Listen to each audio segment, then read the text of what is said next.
நாங்கள் வந்து மொத்தம் 3 ஊர் வந்திருக்கோம். அந்த வாடிப்பட்டி, செம்னிப்பட்டி, கச்சேட்டி மொத்தம் 3 ஊர் பசங்க. நாங்கள் வந்து எல்லாருமே மாடு பிடிக்கிறவங்க தான். எங்களுக்கு வந்து ஹெட்டு வந்து இந்த இவர் தான். என்ன அப்படின்னா ஒரு நாங்கள் வந்து மாடு பிடிக்க வைப்போம். 3-4 பசங்க அவன் மட்டும் தான் பிடிப்பாங்க. எங்களை எல்லா பற்றியும் இந்த ஊரில் முக்கால்வாசி சேர்த்துக்கு தெரியும்.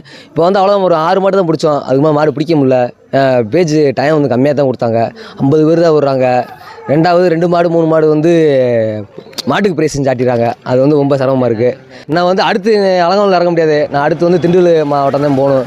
திண்டுக்கல் மாவட்டம் போய் ஒரு கலக்காமல் விட மாட்டோம். நாங்கள் வந்து எப்போயுமே வந்து இந்த மொத்தம் 3 ஊர் நாங்கள் எப்போயுமே ஒன்றா தான் இருப்போம். நாங்கள் வந்து எங்கள் அண்ணன் ஒரு ஆள் இருக்கார். அவர் பேர் தான் ஆடுவோம். பூசாரி அவர் பிஎல் முருகன்ஜி அவர் அந்த கச்சேட்டி. அதுக்காண்டி அவர் நேமுக்காண்டி நாங்கள் எங்கே வேணால் போய் ஆடிட்டு இருப்போம் சார். லாஸ்ட் வரி மாடு பிடிச்சது 2 பேர் தான் பிடிச்சாங்க. நாங்கள் வந்து அவங்க சப்போர்ட்டு தான் போனாங்க. தமிழ்ன்ற உணர்ச்சியோட இது வந்து நாங்கள் வந்து ஒற்றுமைக்காண்டி தான் வரோம். ஒரு ஜாலிக்கு எல்லாமே ஒரு என்ஜாய் தரோம். இந்த பொருளுக்காண்டிலாம் நாங்கள் வர மாட்டோம். இது வந்து நம்ம தம்பி வந்து ஆசைப்படுறாங்க. போராட்டத்தை மட்டும் இருக்கக்கூடாது, அந்த ஒரு காரணத்துக்காண்டி நாங்கள் எங்கே இல்லை எல்லா ஊர்லேயும் போய் மாடு பிடிப்போம் சார். ஆனால் வந்து காசுக்காண்டியோ இந்த பீரோ கட்டிலுக்காண்டி பேருக்காண்டி பேரு தான் அண்ணன் பேருக்காண்டி போய் சார் உயிருக்கு குத்தத்தையும் செய்ய குத்துனா மாடு குத்தத்தையும் செய்ய. அதுக்கு நாங்கள் பொழைச்சமா என்ன குத்து வாங்கியிருக்கோம். குத்து வாங்காதெல்லாம் இல்லை இடல அதெல்லாம் குத்துல நிறைய வாங்கியிருக்கோம். வாங்கி தையலும் போட்டிருக்கோம். வீட்டில் வந்து ஐயோண்டுவாங்க 5 வஞ்சிட்டு போகிறாங்க. நம்ம போகிற பண்ணி தெரியலாம் இல்லை பாதியே தெரியாமல் இருக்காங்க. சைடில் இந்த வீடியோக்குள்ள தெரிஞ்சா வீட்டில் வைவாங்கன்னு சொல்லி அவங்களும் தெரியாமல் மறைஞ்சிருக்காங்க. ஏற்படுவார்.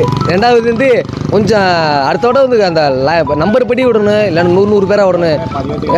சாப்பாடு காலையில் 6 மணிக்கு உட்காந்து கரெக்டாக 1 மணிக்கு உள்ளே இறங்க மாதிரி இருக்குது. கொஞ்சம் அடுத்தோட்ட மட்டும் இந்த மட்டும் அதிகாரிகள் மட்டும் செஞ்சாங்கன்னா இன்னும் நம்பர் படி விடலாம். இல்லை ஒரு 100 பேராக விட்டாலும் கொஞ்சம் ஹெல்ப்ஃபுல்லாக இருக்கும். ஆனால் வந்து மொத்தமாக கடமாடு மாதிரி விட்டுறாங்க. அடித்து மல்லு கட்டி இங்கேயே பாதி எனர்ஜி போயிடுது. உள்ளவே அவங்ககிட்ட மாடோட மல்லு கட்ட முடியல. மாடு உருவத்திறனை கிருன்னு வருது. சாப்பாடு கொஞ்சம் சரியில்லை. ஒன்றுமே செய்ய முடியல. அவங்களும் குறை சொல்ல முடியாது. சாப்பாடும் போட முடியாது. பட் என்னென்னா ஒரு 100 பேரை வரிசையில் விட்டாங்கன்னா இன்னும் கொஞ்சம் நல்லாயிருக்கும். இதை மட்டும் கொஞ்சம் கீப்பப் அதிகாரி கீப்பப் பண்ணால் நல்லா இருக்கும். நாங்கள் 4 மாடு பிடிச்ச லீடு ஒரு உள்ளதே இருக்க சொன்னாங்க. அவன் சொல்லிட்டான் காலில் மிதிச்சு பிடிச்சி நம்ம கிளம்புவோம் வேணாம் அப்படின்னு சொல்லிட்டான். ஏன் சார் இந்த பையன் தான் சார் இவர் தான் சார் 4 மாடு. இவர் 3 மாடு பிடிச்சிக்கா சார். ஆனால் உள்ளதே இருக்க சொன்னாங்க. எங்கள் டைமிங்கில் ஏன்னா இவங்க 2 பேரும் உள்ளே வந்து அத்தனை பேரும் மல்லு கட்ட முடியாது. ஏன்னா சாப்பிடலை கிருன்னு வரேன் வேணாடா வாடா போகக்கூடாது வந்துட்டாங்க. இல்லைனா எப்படியா இருந்தாலும் இன்னும் ஒரு 3 மாடு 4 மாடு போட்டால் எப்படியா 3ஆவது பரிசு வந்துடும். அது பரிசுக்காண்டிலாம் வரல. அம்மா ஜாலிக்காண்டு தான் விளாண்டா செஞ்சா போனோம். ஆனால் நாங்கள் எப்படி இல்லை மொத்தமாக தான் போவோம், மொத்தமாக தான் வருவோம். அந்த பேச்சு முடிஞ்சா எத்தனை மாடு பிடிச்சாலும் பெரிய தூக்கிட்டு வீட்டுக்கு வந்துடுவோம். அது வேண்டி அந்த ஃபஸ்ட்டு செகண்டுக்கு இன்னும் இல்லை. அடுத்த வட்டம் எப்படியாச்சும் ட்ரை பண்ணணும். ஃபஸ்ட் செகண்ட் ஏதாவது ஒன்று போடணும். அது ஒரு எய்மில் இருக்கும். வாழ்த்துக்கள் சார்.